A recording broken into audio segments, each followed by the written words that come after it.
Boa noite. Boa noite. Preso na Itália, o ex-diretor do Banco do Brasil, Henrique Pizzolatto, condenado no mensalão. Governo informa que o Brasil vai pedir extradição. Depois de tumulto no metrô em São Paulo, Alckmin fala em sabotagem. Novas regras para os motoboys começam a valer, mas apenas 2% estão em situação regular. Ministro da Justiça afirma que cubana perderá o visto se sair do programa Mais Médicos. 900 mil alunos da rede municipal voltam às aulas com novidades e problemas.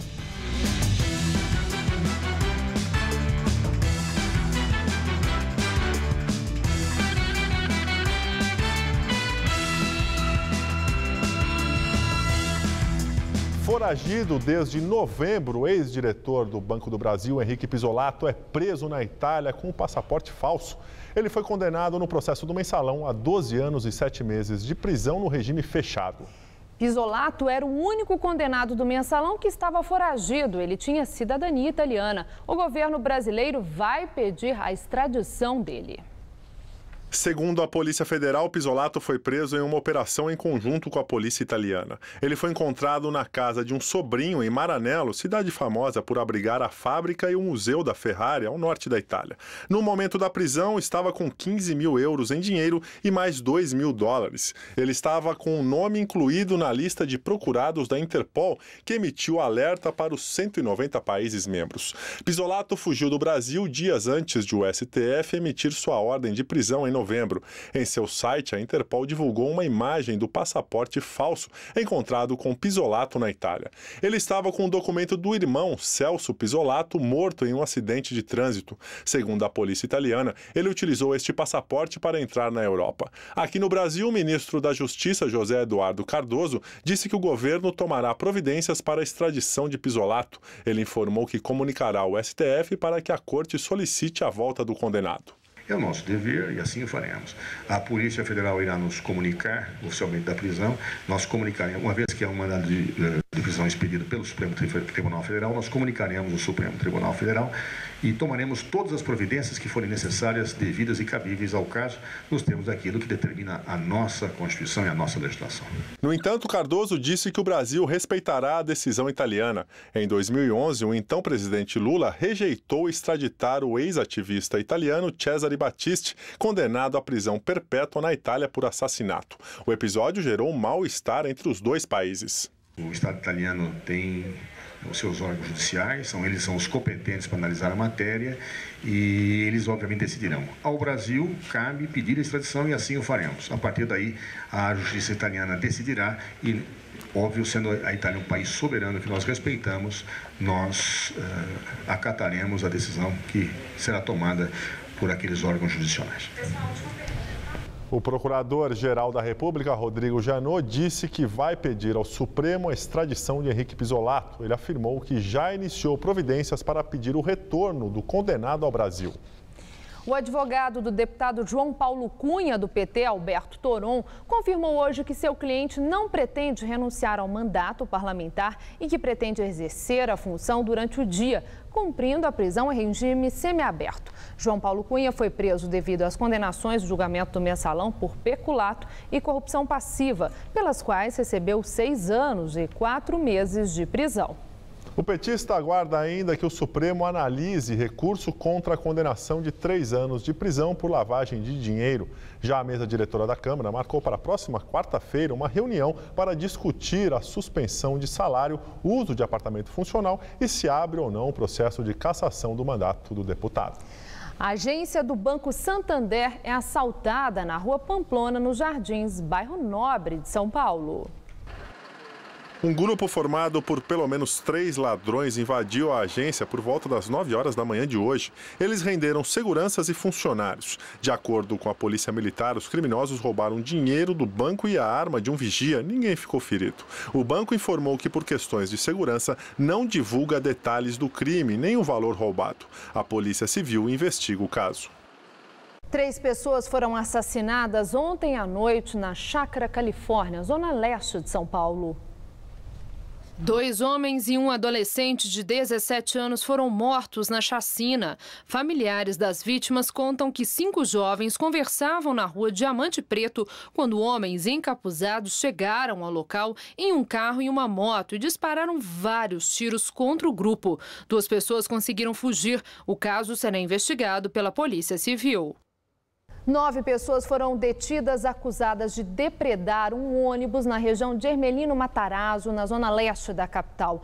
Um homem ameaçou o motorista e obrigou que todos descessem do veículo. O grupo começou a atirar pedras nas janelas do coletivo. O banco do motorista chegou a ser incendiado. A polícia foi acionada a tempo de conter o fogo e conseguiu deter 9 suspeitos. Segundo a SP Trans e a EMTU, desde o começo deste ano, 130 ônibus foram alvo de vandalismo em toda a Grande São Paulo. O ano letivo começou hoje para 900 mil alunos da Rede Municipal de Ensino de São Paulo. Neste ano, a Prefeitura vai colocar em prática o fim da aprovação automática, mas a volta também foi marcada por problemas. A repetência sempre fez parte da proposta pedagógica dessa escola municipal de Barueri, na Grande São Paulo, que implantou o ensino fundamental em 2010. Cada uma tem o seu tempo, né? Então eu concordo sim que seja dada a oportunidade de ser refeita a série. Não adianta você promover um aluno que ele não tem condição de acompanhar lá na frente. Ele tem que levar aquela bagagem. Para quê? Para que ele consiga chegar até o final e ter a chance que todo mundo tem, todos, de prestarem um bom vestibular e ser um bom profissional. Eu creio que a escola ela não repete o aluno para castigar. Olha, você não fez... Não, ela repete para mostrar que faltou coisa, então você vai ficar de novo para você completar isso que faltou. Em 2011, a escola ficou em primeiro lugar no Índice de Desenvolvimento da Educação, o IDEB. Diferenciais do ensino aqui, como aulas de reforço e plantões de dúvidas, são algumas das metas para a Rede Municipal de São Paulo. A principal diretriz para o ensino fundamental, que nós temos uma rede enorme aqui em São Paulo, é a diretriz de colocar fim àquela história da aprovação automática em que os alunos são empurrados de um ano para outro sem compromisso da aprendizagem. O compromisso de todos agora é com a aprendizagem. Mas o ex-secretário municipal de Educação do governo de Gilberto Kassab rebate a necessidade da volta da repetência. Não deu certo em lugar nenhum do mundo, porque ela acaba recaindo sobre aqueles alunos que têm mais problemas, mais dificuldades e muitas vezes acabam evadindo. Todas as pesquisas científicas mostram que a repetência não é uma boa política para a melhoria da qualidade da educação. 2.700 escolas da capital retornaram às atividades hoje, mas nem todos os alunos estavam uniformizados.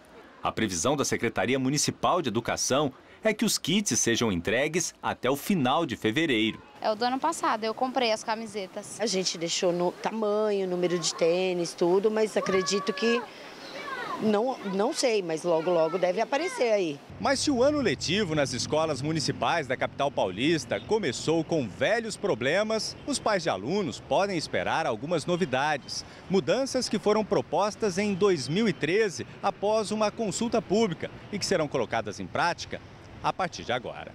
O ensino fundamental do 1º ao 9º ano deixa de ter 2 ciclos e passa a ter 3.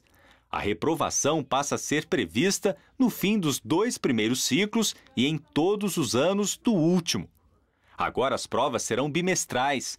Os alunos terão lição de casa e os boletins escolares poderão ser acompanhados pelos pais via internet. Apoio aos professores, mas sobretudo uma cobrança dos meninos e das famílias. Quer dizer, estudante agora, para passar de ano, para ir para frente, para progredir, tem que estudar. Esta é a questão. Se a escola não ensina, se ela não está ensinando adequadamente, nós temos que melhorar a escola, mas não jogar no aluno a culpa por não aprender. Ministro da Justiça, José Eduardo Cardoso, afirmou hoje que a médica cubana, que está abrigada no gabinete da liderança do DEM na Câmara dos Deputados, poderá perder o visto de permanência no país e a licença para atuar como médica no Brasil, caso abandone o programa Mais Médicos. A médica Ramona Matos Rodrigues, que veio ao Brasil para participar do programa do governo federal, deixou a cidade de Parajá, no Pará, onde atuava, e chegou a Brasília no último sábado. Ela decidiu pedir auxílio do partido para ter asilo político no Brasil, depois de descobrir que os demais profissionais estrangeiros recebem R$10 mil pelo Mais Médicos. Eu me senti enganada. Em Cuba falaram para nós que nós tínhamos um contrato de trabalho por $1.000. Você considera que era um trabalho escravo? Eu penso que sim, que é um trabalho escravo, porque os escravos trabalham por nada ou por pouco. Porque ela está como uma estrangeira regular no Brasil nesse momento. A partir da situação em que o Ministério da Saúde vier a desenvolver um procedimento interno de afastamento desta médica do programa, aí ela terá o seu visto de permanência cassado. A médica vai pedir refúgio ao Brasil. Ela já havia buscado auxílio do governo dos Estados Unidos. Segundo o DEM, o pedido de refúgio seguirá um procedimento rápido. De acordo com o ministro da Justiça, José Eduardo Cardoso, Ramona está em situação regular no país e não há motivos para ela entrar com um processo de refúgio. E olha, gente, o carnaval ainda nem chegou, mas já começou a contratação de funcionários temporários para a Páscoa. Segundo o setor, são mais de 20 mil oportunidades de emprego este ano. A paixão do brasileiro por chocolates ajudou Simiranes. Na Páscoa do ano passado, com o aumento das vendas, ela entrou na empresa como funcionária temporária. Assim que o contrato acabou, foi efetivada. Para mim foi maravilha, né? Porque foi a primeira oportunidade que eu tive de trabalhar como operadora e aí eles me deram a oportunidade, né? Para que me efetivaram e me deram outro cargo. E eu adoro, eu gosto muito. Já cresceu na empresa? Sim, com certeza. A empresa tem 6 lojas na capital paulista e deve abrir 200 vagas para temporários na Páscoa deste ano. Eles devem começar a trabalhar nas próximas semanas. O quadro de funcionários aumenta entre 20% e 25%. De 20% desses 20% que são contratados acabam sendo efetivados. Ainda faltou um mês para o carnaval e as fábricas de chocolate já se preparam para a Páscoa, que é só na metade de abril. Dá só uma olhada na produção. A Associação Brasileira de Indústrias de Chocolate acredita que serão preenchidas até 24 mil vagas temporárias neste período. O Diogo, que está aqui ajudando a misturar o chocolate, é uma dessas vagas temporárias. Falaram que era 3 meses, eu falei, vamos. Tô aí, na luta. Se for efetivado, foi. Se não for, vamos tentar de novo e vamos cabeça para frente. No ano passado, das pessoas que entraram para trabalhar na Páscoa, 2% acabaram permanecendo na empresa. Este ano, das 140 vagas, 30 já foram preenchidas. Na prática, acaba sendo uma excepcional fonte de recrutamento e seleção, porque o funcionário que está aqui passa a nos conhecer, nós passamos a conhecê-lo e aí há uma decisão de contratar ou não para repor apenas o turnover que é natural. Samuel se orgulha de fazer parte do setor de produção. Ele é funcionário temporário, estava há 15 dias desempregado. A empresa está dando oportunidade para nós que estamos desempregados e isso mostra crescimento no mercado e está trabalhando, né? E temos família, estamos tendo responsabilidade de ficar desempregado nesse auge é muito difícil. Ministério de Minas e Energias nega que o apagão registrado ontem nas regiões Sul, Sudeste e Centro-Oeste, além do Tocantins, esteja relacionado ao aumento do consumo de energia nas últimas semanas, provocado pelo calor. Mas o Operador Nacional do Sistema Elétrico informou que hoje foi registrado o maior pico de consumo de energia elétrica da história, 85.733 megawatts. Esse novo recorde se deve principalmente às elevadas temperaturas verificadas nas diversas regiões do Brasil. E olha, tá difícil demais enfrentar esse calorão. As temperaturas estão pelo menos 4 graus acima da média para essa época do ano em todo o centro-sul do Brasil. Tá demais. Aqui em São Paulo, os termômetros chegaram a passar da marca dos 35 graus essa tarde. E, pelo visto, não há muitas mudanças amanhã. Mariana Armentano traz em detalhes a previsão para o Brasil e o estado de São Paulo. A onda de calor continua em todo o centro-sul do país. Uma frente fria tenta se aproximar da região sul, mas a massa de ar seco faz um bloqueio. E o dia será muito quente, apesar das chuvas, que acontecem a qualquer hora na fronteira com o Uruguai. Já no leste do Paraná, Mato Grosso do Sul, até o Ceará, há pouquíssimas chances de chuva. E se chover, será bem passageiro. Os maiores volumes ainda são esperados para a metade norte do país. A máxima chega aos 37 graus em Porto Alegre e aos 40 no Rio de Janeiro. Aqui em São Paulo, teremos mais um dia de sol forte e calor. No oeste do estado, como na região de Presidente Prudente, faz 34 graus e pode chover rápido a partir da tarde. E tanto no litoral quanto aqui na Grande São Paulo, o sol brilha forte desde cedo, as nuvens aumentam à tarde, mas ainda não deve chover. Amanhã na capital, calorão de 35 graus. Na sexta, a máxima se mantém, mas já pode chover. E no fim de semana, calor de 34 e chuva rápida para refrescar. Daqui a pouco eu volto no Jornal da Gazeta, edição das 10. Até lá! 7 membros de uma equipe do Corpo de Bombeiros de Buenos Aires morreram hoje e 9 ficaram gravemente feridos ao tentar apagar um incêndio na capital argentina. O incêndio aconteceu em uma instalação de armazenamento de arquivos. Os 7 bombeiros morreram depois que uma parede desabou em cima deles. Os feridos foram levados para um hospital próximo. Outros membros do Corpo de Bombeiros continuaram a combater as chamas. Dos 7 mortos, 5 bombeiros trabalhavam com a Polícia Federal e outros 2 com a Guarda Civil. 2 ministérios públicos já estão investigando as doações recebidas por petistas para pagar as multas impostas no processo do mensalão. A informação foi confirmada pelo Procurador-Geral da República, Rodrigo Janot. Segundo o chefe do MP, as promotorias investigam as doações feitas a Delúbio Soares e a José Genuíno, que juntos arrecadaram R$1.700.000 em campanhas na internet. Ontem, o ministro do Supremo Tribunal Federal, Gilmar Mendes, cobrou investigações do Ministério Público sobre as doações e disse que pode estar havendo lavagem de dinheiro no sistema de arrecadação desse dinheiro. Pela manhã, o coordenador do setor jurídico do PT, Marco Aurélio Carvalho, voltou a afirmar que as doações foram legais e que tem como provar que o recolhimento não foi ilícito. E agora vamos ao comentário de política com Bob Fernandes. Numa democracia, poderes e seus representantes devem se respeitar. O vice-presidente da Câmara dos Deputados, André Vargas, debochou do presidente do Supremo. Com Joaquim Barbosa a seu lado, Vargas ergueu o punho.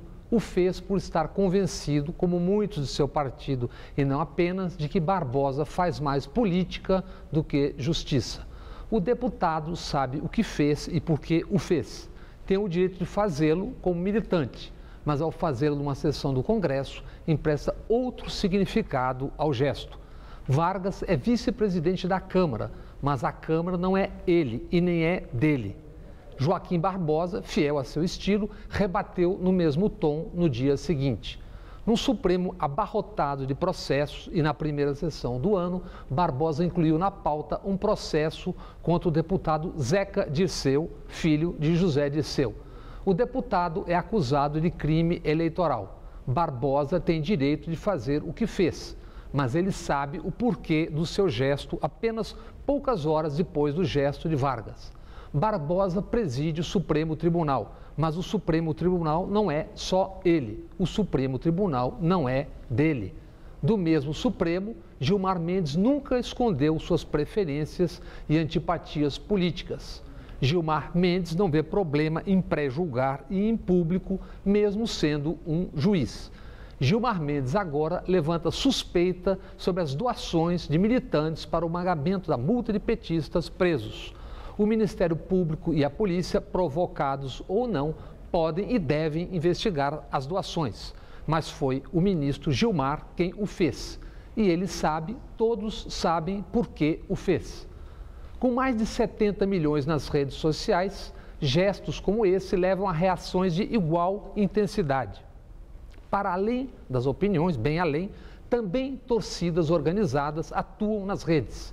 O que se viu nos últimos dias e horas de parte a parte das torcidas virtuais. Elogios e aplausos para André Vargas e ofensas e xingamentos ao deputado e ao Congresso.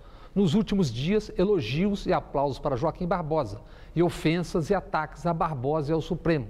palmas e manchetes para Gilmar Mendes e ofensas e denúncias pesadas contra Gilmar Mendes e contra o Supremo.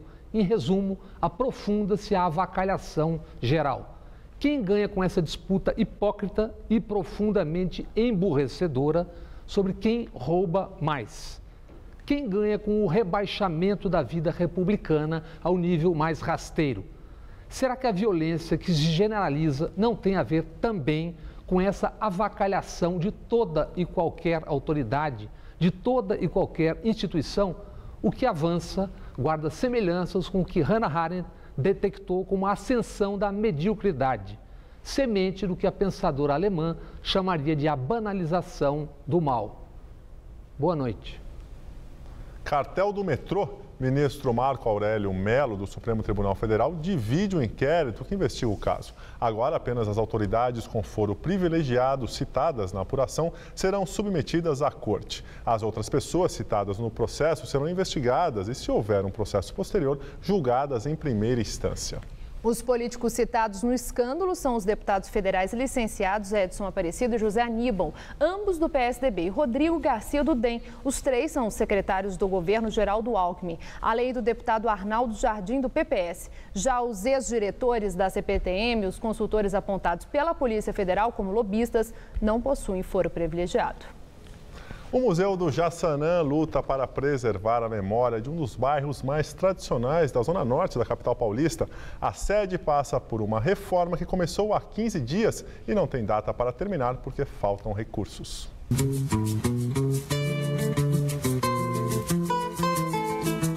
O estojo de trabalho do primeiro barbeiro do bairro é um dos destaques do museu.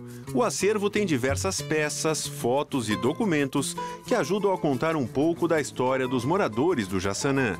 Os objetos foram reunidos durante anos pelo próprio fundador. Muitas vezes eu batia numa porta, né? A pessoa dizia: o que o senhor quer, seu Silvio?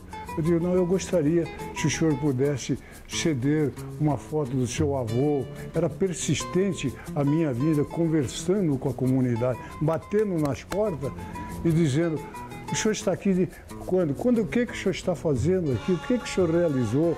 É importante o senhor contar um pouco da sua vida, da sua história. Por causa da reforma, a coleção está bem desorganizada. A ideia é aproveitar a entrada do imóvel em uma das principais avenidas do bairro, a Benjamin Pereira, para instalar a réplica do famoso trem que servia a região. Vai dar uma feição maravilhosa para que nós possamos mostrar a nossa preservação da nossa cultura, porque o trem, ele abre a própria história do bairro do Jaçanã.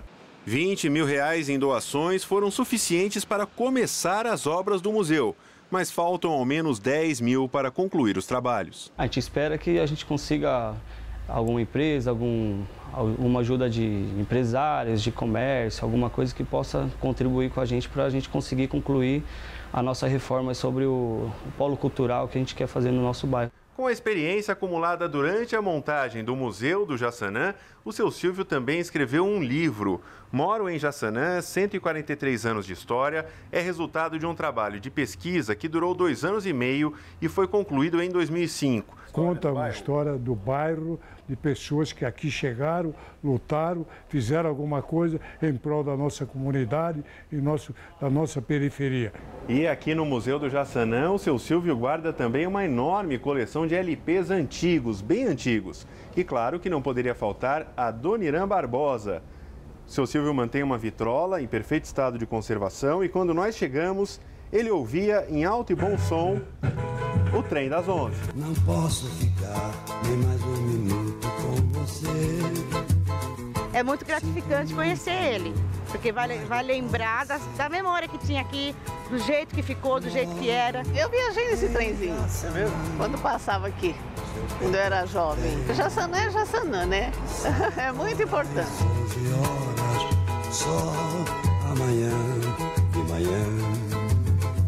Não posso ficar nem mais um minuto com você. Sinto muito amor. O Museu do Jaçanã fica na rua São Luís Gonzaga, número 156. Continua a polêmica sobre as mudanças para exercer a função de motofretista. Aqui em São Paulo, as autoridades estaduais ainda não sabem quando começarão a fiscalizar as novas regras exigidas para a categoria, em vigor há quase um ano. Márcio levou um mês para fazer o curso de 30 horas que o capacitou a ser motofretista e para adaptar a moto de acordo com as novas regras do CONTRAN, o Conselho Nacional de Trânsito. Com documentação e equipamentos, gastou cerca de R$500. Isso é bom para a categoria, que aí fica igual os taxistas, igual os pirueiros. Para exercer a função, além do curso para o condutor, é preciso que a moto tenha vários itens de segurança, como antena corta-pipa, protetor de pernas e motor, o chamado mata-cachorro, e coletes e capacetes com faixas refletivas. Tudo é caro, os acessórios, principalmente os acessórios. Eu acho um exagero, porque o motoboy não vai ter condições de fazer isso nunca, porque o cara que é pai de família, paga aluguel. Segundo o Sindicato dos Motociclistas e Ciclistas de São Paulo, em todo o estado, dos 500 mil motofretistas, apenas 47 mil fizeram o curso de capacitação. Na capital, 10 mil profissionais estariam totalmente regularizados. É um número pouco, mas é para comemorar. Se hoje a gente for juntar os outros 27 estados da federação, o estado de São Paulo está na frente dos 27 estados junto. O início da fiscalização da lei foi adiado várias vezes. Em fevereiro do ano passado, motociclistas fizeram protestos pela cidade contra a aplicação de multas. Cristiano se regularizou, mas se sente frustrado por ver que ele é um dos poucos a ter feito as adaptações e o curso exigidos. A lei não está funcionando ainda, né? Só fez a gente acelerar o processo e não teve benefício nenhum ainda. Segundo o Detran, a data de início da fiscalização e como ela será feita ainda estão sendo decididas com o comando da Polícia Militar e representantes do setor. Até que isso seja decidido, o órgão diz que faz fiscalizações educativas.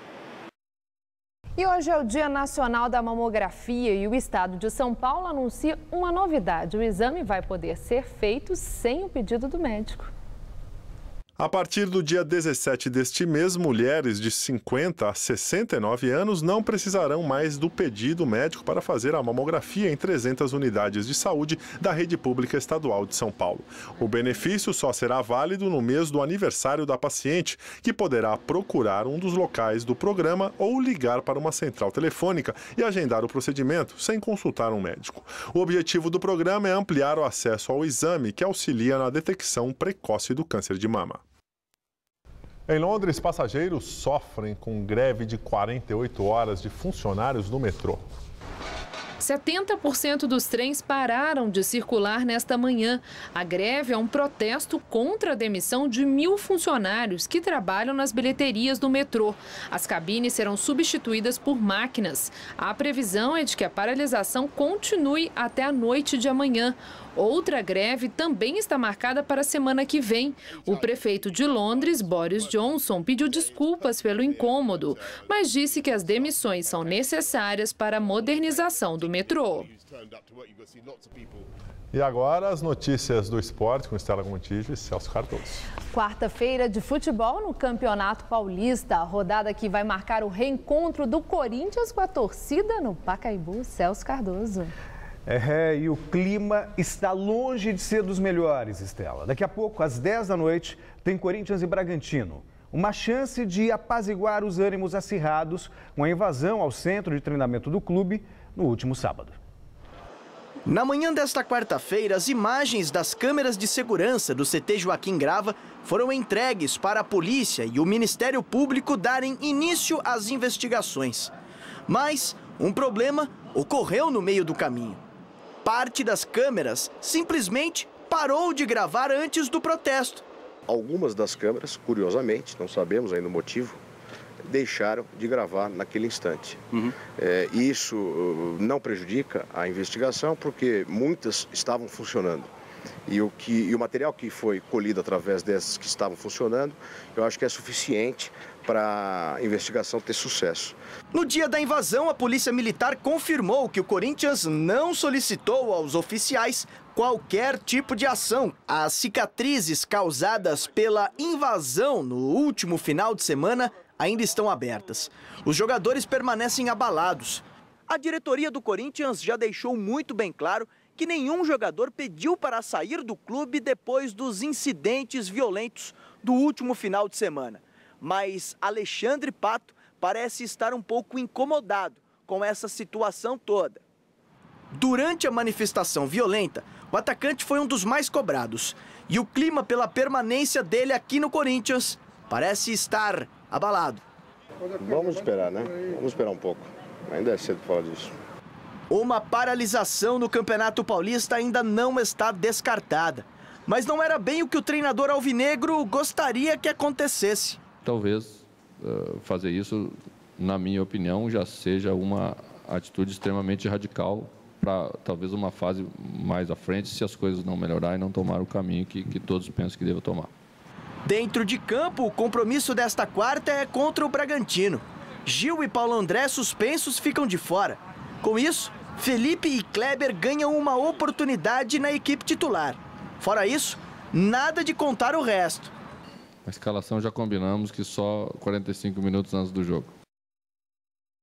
Celso, falando sobre o episódio dos torcedores que invadiram o CT, o primeiro passo aí para o reconhecimento desses torcedores já foi dado, né? Pelo menos na esfera policial. O presidente do clube, o Mário Gobi, foi à Polícia Civil, entregou materiais que permitirão o reconhecimento dos vândalos que invadiram o CT no último sábado. E na tarde ele teve um outro encontro com o promotor Roberto Senis, que já está trabalhando também na questão da Portuguesa rebaixada pelo Superior Tribunal de Justiça Desportiva e deve também trabalhar nessa questão da invasão. Sem falar que os jogadores, o Bom Senso e o Sindicato dos Atletas Profissionais estão mobilizados tentando realizar uma greve no final de semana. Devemos ter novidades amanhã a respeito dessa questão. Teve repercussão internacional esse muito caso, triste, né, do Corinthians. O Corinthians que por tanto tempo lutou por reconhecimento internacional, ganhou a Libertadores, ganhou o Mundial de Clubes da FIFA, agora aparece nas manchetes internacionais justamente por a questão da violência. E o Corinthians tem uma responsabilidade muito grande, porque cabe ao clube garantir a segurança dos seus profissionais. Então, a agressão ao Paulo Guerreiro foi destacada pelos jornais peruanos. Na Espanha se falou também a respeito da invasão, da revolta dos torcedores do Corinthians, que protestaram com violência no último sábado. E na Itália, como o Pato jogou muito tempo lá no Milan, também foi destacada a situação do Pato, que foi ameaçado. E os jogadores, algumas testemunhas do que aconteceu no sábado, disseram que ouviram torcedores falando: nós queremos encontrar o Pato porque nós vamos matar o Pato. Algo muito sério e muito grave. E é um episódio que fica ruim não só para o Corinthians, mas também para o futebol brasileiro, que esse ano de Copa do Mundo, os olhos estão voltados para o Brasil, né? Terrível. Ano de Copa do Mundo, você tem a questão da violência das torcidas. Já tivemos na última rodada do Campeonato Brasileiro, quando torcedores do Atlético Paranaense e do Vasco se enfrentaram de uma maneira brutal em Joinville. Agora a invasão do centro de treinamento corintiano. A questão também do tapetão, decidindo o futuro de times que garantiram vaga no campo, mas perderam na justiça. Quer dizer, o futebol brasileiro vai mal das pernas justamente num ano de Copa do Mundo. E o reconhecimento desses torcedores é fundamental, né, Sim, Celso? Para que eles sejam punidos. Houve uma invasão e eles devem... Houve furto, houve agressão, houve intimidação. Eles devem ser punidos. Também hoje, às 10 da noite, o Palmeiras entra em campo. O time dirigido por Gilson Kleina enfrenta o 15 de Piracicaba no interior paulista. O São Paulo e o Santos jogam amanhã. A rodada do Paulistão começou ontem com 2 jogos. O Ituano visitou o Rio Claro e Anderson Salles, numa linda cobrança de falta, marcou o primeiro dos visitantes. Já nos acréscimos, Léo Costa, batendo o pênalti, garantiu o empate ao Rio Claro. Final 1-1.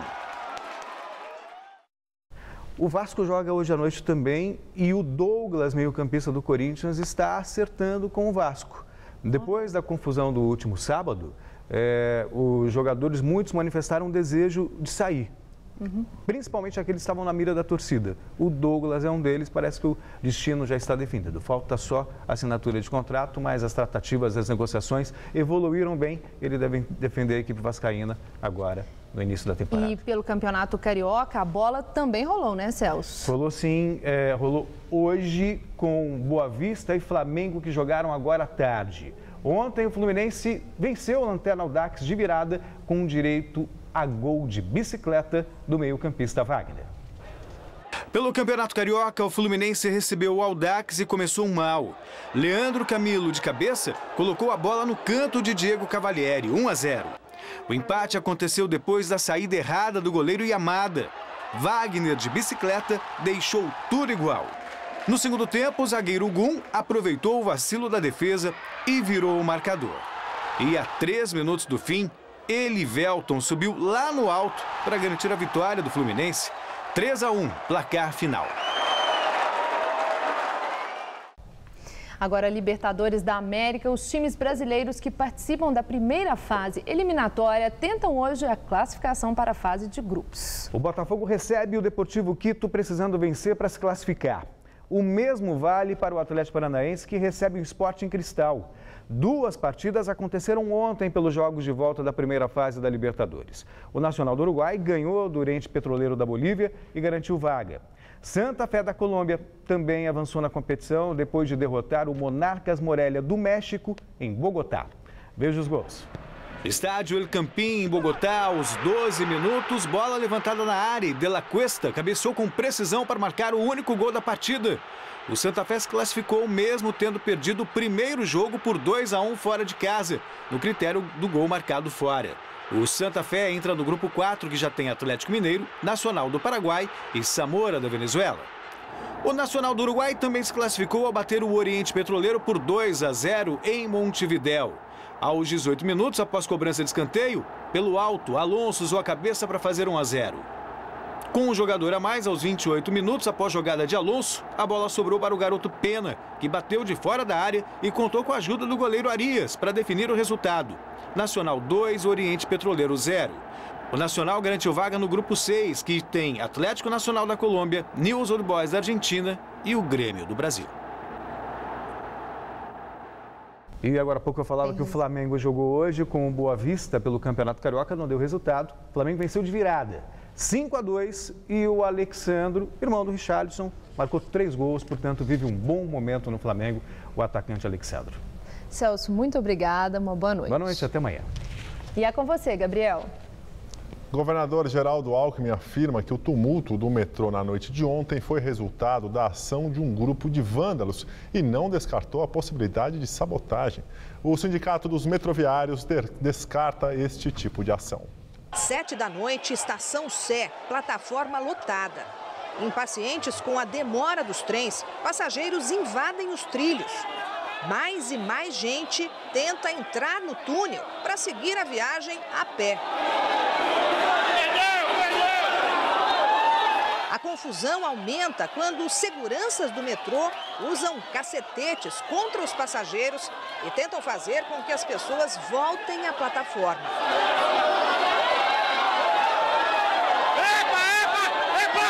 Houve vandalismo e trens tiveram os vidros quebrados. As pessoas começaram a quebrar, porque o metrô nem liberava o trem e nem avisava o que estava acontecendo. Um trem que quebrou no fim da tarde paralisou toda a linha vermelha. A estação Sé foi fechada e a circulação de trens até a Barra Funda ficou interrompida durante 5 horas. Mas o absurdo, a população ser exposta a isso, ser forçada a isso, é corrupção, é caso da Siemens, caso da Alstom. E a gente obrigado a conviver com um sistema desse todo santo dia. Com passageiros nos trilhos, a rede elétrica teve de ser desligada. E o ar-condicionado dos trens, que estavam parados já há um certo tempo, ao longo de todo o trajeto, também parou de funcionar. Passageiros de 7 trens diferentes acionaram quase que ao mesmo tempo o botão de emergência, que libera o vidro das janelas, e conseguiram sair pela passarela. Hoje, o governador Geraldo Alckmin disse que vai investigar o que considera ter sido uma ação planejada. Eu não acredito que essas coisas sejam geração espontânea. Eu acho que precisa ser investigado com seriedade, verificar as câmeras de vídeo, qual a origem disso.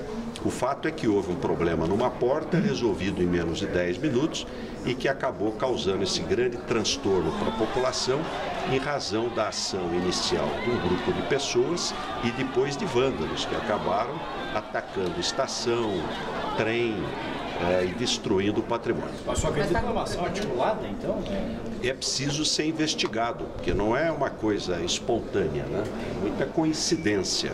O Sindicato dos Metroviários, ligado à Conlutas, central sindical que faz oposição ao governo, não acredita em sabotagem. O diretor diz que a situação de confinamento dos passageiros justifica acionar o botão de emergência. A gente roda com os 40 trens, os 40 trens estavam parados. É um circuito, se para um, vai parando o outro, vai movimentando o carrossel. É justificável a atuação do usuário no momento de lotação, ele vai atuar botando soco. É impensável a gente pensar que ele vai tomar o dispositivo, ser fechado. O sindicato diz que acionou o Ministério Público para tirar de circulação 10 trens reformados que não possuem janelas basculantes, por onde o ar pode entrar em caso de pane. Segundo o sindicato, esses trens, reformados pelo consórcio MT3, suspeito de formação de cartel, apresentam mais defeitos que os outros. Em nota, o metrô afirma que os agentes de segurança têm poder de polícia e estão aptos para tomar medidas para preservar o patrimônio da empresa, a regularidade do serviço e a comodidade dos usuários. Ainda segundo o texto, os agentes não utilizam armas. Mas na ocorrência de ontem, como forma de assegurar o retorno da circulação dos trens, os seguranças tiveram que utilizar cacetetes para conter os passageiros que obstruíam a via. O metrô diz também que qualquer caso de excesso será investigado e, se comprovado, haverá punição pela companhia. Voltamos a falar sobre o mensalão. Advogado de José Genuíno, Luiz Fernando Pacheco, pede ao Supremo Tribunal Federal que a Vara de Execuções Penais do Distrito Federal explique o valor da multa aplicada a Genuíno na condenação do processo do mensalão. O advogado não concorda com o valor atualizado de R$ 667 mil e defende um valor menor de R$ 380 mil. Os recursos para o pagamento da multa foram obtidos com doações obtidas na internet. O advogado cobra explicações sobre a metodologia utilizada para se chegar ao valor. Vamos agora à entrevista do dia com Maria Lídia Flandoli. Definido pré-candidato ao governo de São Paulo, os vários, as apostas agora se voltam para o embate num possível segundo turno. E para falar da corrida eleitoral nessa fase inicial da campanha, hoje recebemos o ex-governador de São Paulo, Luiz Antônio Fleury Filho, que é membro do Conselho Jurídico da Fiesp e depois de 10 anos no PTB, está de volta ao PMDB desde 2011. Doutor Fleury, obrigada por estar conosco. Prazer é meu, Maria. Doutor Fleury, eu quero começar com uma afirmação sua de que num possível segundo turno em São Paulo, quem estará no segundo turno? Alckmin e Scaff, que Padilha está fora. Aí vem a indagação, com o PT investindo pesado em Padilha, que tem um padrinho e tanto que é o ex-presidente Lula e tem o apoio da presidente da República. Da onde o senhor tirou essa convicção que segundo turno em São Paulo será Alckmin e Scaff? Bom, segundo todas as pesquisas que são feitas, Maria Lídia, 2 são os principais problemas que assolam a população de São Paulo. O principal é a insegurança, a falta de segurança pública. E o segundo, tão importante quanto, é a questão da saúde. Como é que o ministro da Saúde, que teve 4 anos ou 3 anos como ministro da Saúde, não resolveu o problema da saúde, pode subir nas pesquisas? Entendeu? Quer dizer, será que a população está satisfeita com a saúde pública? E será que ele, como governador, vai poder fazer pela saúde pública o que ele não fez quando foi ministro? Então, eu não tenho dúvida quanto a isso. Quer dizer, por mais que eu reconheça o trabalho do Lula, acho que o Lula é um líder importante, a presidente Dilma também vai se empenhar, mas é a pergunta que tem que ser feita para a população. Bom, você está satisfeito com o trabalho do Padilha como ministro da Saúde? Então, eu acho que é isso que a gente precisa levar em conta. E o senhor está integrando o grupo de coordenadores da campanha de Paulo Scaff? Sim, faço parte. Faz parte desse grupo. Agora, nós vimos que o PSDB recorreu recentemente... Eu faço parte, melhor esclarecendo, eu sou da executiva estadual do PMDB e a executiva estadual do PMDB já considera o Paulo Scaff nosso candidato. Então, nesse sentido. Tá? O PSDB fez uma representação no Ministério Público contra Paulo Scaff por propaganda eleitoral antecipada. Eu entrevistei 2 vezes Paulo Scaff e diante dessa indagação, ele responde que ele é presidente da Fiesp, que esses pronunciamentos que ele tem feito na televisão, isso aí é atribuição dele como presidente da Fiesp, e aí por isso que ele fala do SESI, Senai, etc. e tal. Entretanto, admitindo que ele é pré-candidato, o senhor não complica essa declaração? Afinal, ele é pré-candidato e aparece na televisão para ter visibilidade, usando a Fiesp, ou ele está lá só porque ele é presidente da Fiesp? Maria Lídia, vamos responder por partes. Primeiro, o PSDB está querendo escolher o adversário, tá certo?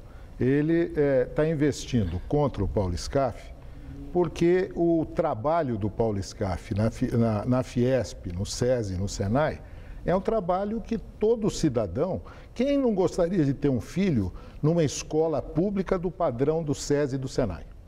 Essa é a pergunta. Ele tem o que mostrar. Então, pela primeira vez, nós temos um possível candidato, ele não é candidato ainda, mas nós temos um possível candidato que tem o que mostrar. O senhor foi governador. Sim. E existe com clareza para o homem público, assim, a linha divisória do que é atribuição específica da função que continua exercendo, no caso, Scaff, presidente da Fiesp, quando o senhor era governador, o Alckmin, que é governador, e os pronunciamentos que fazem, que assumem a conotação de propaganda eleitoral antecipada. Então, é isso que eu gostaria. Dá para separar? Eu acho que é muito subjetivo.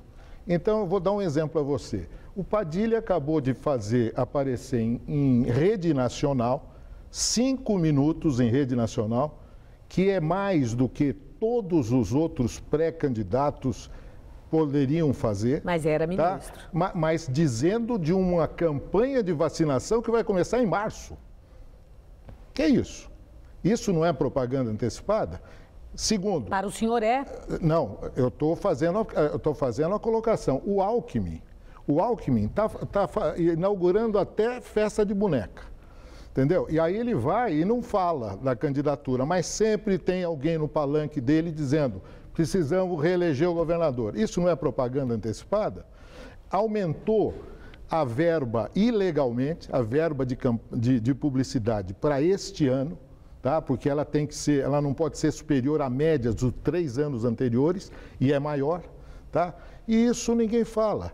O que está acontecendo, Maria Lídia, é que o advogado do PSDB deve ser o mesmo advogado do Fluminense, que tirou a Portuguesa do Campeonato Brasileiro. Eles querem ganhar no tapetão, eles gostam de ganhar no tapetão. Estão com medo de uma eventual candidatura nova que pode realmente vingar. O senhor fez uma declaração que eu achei assim curiosa, quando o senhor disse que a corrida presidencial tem um movimento ghost, que há sombras aí. Verdade. E aí, no caso, o senhor falou, Padilha tem a sombra do Lula, tem a sombra da Dilma, que o Aécio tem a sombra do Serra, que o senhor falou também, o Eduardo Campos tem a sombra da Marina. Isso. E aí eu quero saber se em São Paulo, né, o Scaff tem a sombra da Fiesp. Não, ele tem um excelente trabalho mostrado da Fiesp. E por que os demais teriam como sombra essas personalidades? Eu estou falando em nível nacional e eu explico. Quando eu digo que a Dilma tem a sombra do Lula, a Dilma tem, eu falei presidencial. A Dilma tem a sombra do Lula, é porque se amanhã a Dilma não tiver um problema na campanha, o Lula assume. Quando eu falei que o Aécio tem a sombra do Serra, que o Serra está doidinho para assumir. Entendeu? Se o Aécio bobear e falar, você quer, não precisa terminar a frase. Tá certo? E o Eduardo Campos, mesma coisa. Se ele bobear, a Marina assume a candidatura. É nesse sentido. Nós, pela primeira vez, é verdade. Na história, nós temos 3 candidatos que têm 3 pessoas que estão do lado deles, mas estão pegando no calcanhar. Olha, corre, porque se não correr, eu tiro você e entro. É nesse sentido que eu quis falar. Nesse sentido, tá. Bom, no ano passado, o senhor fez uma declaração que não foi o senhor que deu a ordem da entrada da Polícia Militar no Carandiru, na ocasião daquilo que ficou chamado de massacre do Carandiru, que resultou em 111 mortes. Sim. E o senhor era o governador. Sim. Entretanto, que se o senhor recebesse as informações da época, o senhor teria sim dado a ordem da entrada da polícia. E daria hoje. E daria hoje. Daria Bom, hoje. quando o senhor fala isso com essa convicção, sim, num fato que chocou tanto, que escandalizou aqueles corpos todos, a truculência do que houve lá, o senhor não está comprometendo a candidatura do SCAF, está participando do grupo de coordenadores dele? Porque faça a pesquisa, não cola nele, né? Faça a pesquisa se o povo de São Paulo prefere a polícia do Fleury ou a polícia atual. Porque hoje você tem um Carandiru acontecendo com aumento do número de latrocínios, com 13% a mais no número de roubos a cada ano, uma violência incrível, entendeu? Quando eu fiz essa afirmação é porque 3 juízes de direito estavam lá e depuseram que era o momento de entrar. Eu nunca dei declaração dizendo que o resultado eu estava de acordo. Eu disse que eu teria dado a ordem para entrar. Tinha que entrar. A polícia não pode se omitir como hoje se omite muitas vezes. Ano eleitoral. O senhor foi deputado, foi governador, deputado federal 2 vezes, não foi eleito na tentativa terceira, em 2006. E esse ano, o senhor vai sair candidato? Não. É o meu papel neste ano e eu aceitei o convite do vice-presidente Michel Temer, do diretório do PMDB para retornar, porque o PMDB foi o partido que me elegeu governador e o meu trabalho vai ser no sentido de recuperar a imagem do PMDB no Estado. Agora, só voltando à sua pergunta anterior. Para encerrar, para encerrar e rapidamente. Na rua, pedem que eu volte a cuidar da segurança de São Paulo. Só isso. Obrigada por sua entrevista. Uma boa noite. Eu que agradeço. Boa noite. Gabriel. E mais uma cidade do interior paulista decretou racionamento de água. Depois de Valinhos e Vinhedo, agora é a vez de Itu adotar a medida. Agora à noite, o abastecimento de água será interrompido a partir das 8 horas e só será retomado depois das 4 da manhã. A medida vale para toda a cidade e só será abandonada quando voltar a chover e os reservatórios voltarem ao nível normal. Polícia de Nova York prende suspeitos de fornecer heroína para o ator Philip Seymour Hoffman. Ele foi encontrado morto em seu apartamento no último domingo. De acordo com o jornal The New York Times, 3 homens e uma mulher foram detidos pela polícia na noite de terça-feira. Com eles, teriam sido encontrados 350 papelotes de heroína. A polícia não confirma a prisão. Philip Hoffman foi encontrado morto no banheiro de seu apartamento. Segundo a imprensa local, o ator tinha uma seringa no braço e várias espalhadas pelo apartamento. Envelopes com heroína também foram encontrados. Hoje, a polícia divulgou que precisa de mais elementos para concluir a causa da morte do ator. ONU acusa Vaticano de proteger padres que cometeram abusos sexuais. Em um relatório, o Comitê da ONU para Direitos da Infância pediu que a Santa Sé entregue às autoridades todos os clérigos suspeitos de abuso sexual infantil. O grupo também disse que não foram tomadas medidas necessárias para lidar com o problema. Em resposta, o Vaticano afirmou que preza pelos direitos das crianças e vai estudar os pedidos da organização. Na Rússia, um trem carregado de combustível descarrilou e pegou fogo. 400 pessoas foram retiradas do local. De acordo com a imprensa, ninguém se feriu. Manifestantes continuam ocupando as ruas de Kiev, na Ucrânia. Hoje, o parlamento se reuniu para discutir a constituição do país. Já o presidente Viktor Yanukovych esteve com a chefe da diplomacia da ONU, Catherine Ashton, para conversar sobre resoluções pacíficas. O primeiro-ministro interino afirmou que a crise política está afetando a economia do país. No Iraque, 25 pessoas morreram em uma série de explosões em Bagdá. Uma das bombas estava em um carro estacionado próximo ao edifício do Ministério das Relações Exteriores do país. A outra explosão foi causada por um homem-bomba que estava em um restaurante na mesma região. E o Jornal da Gazeta fica por aqui. A edição de hoje pode ser vista daqui a pouco no site youtube.com/Jornal da Gazeta. Mais notícias no Jornal da Gazeta, edição das 10. Uma boa noite. Nós voltaremos amanhã às 19 horas. Uma excelente noite para você e até lá.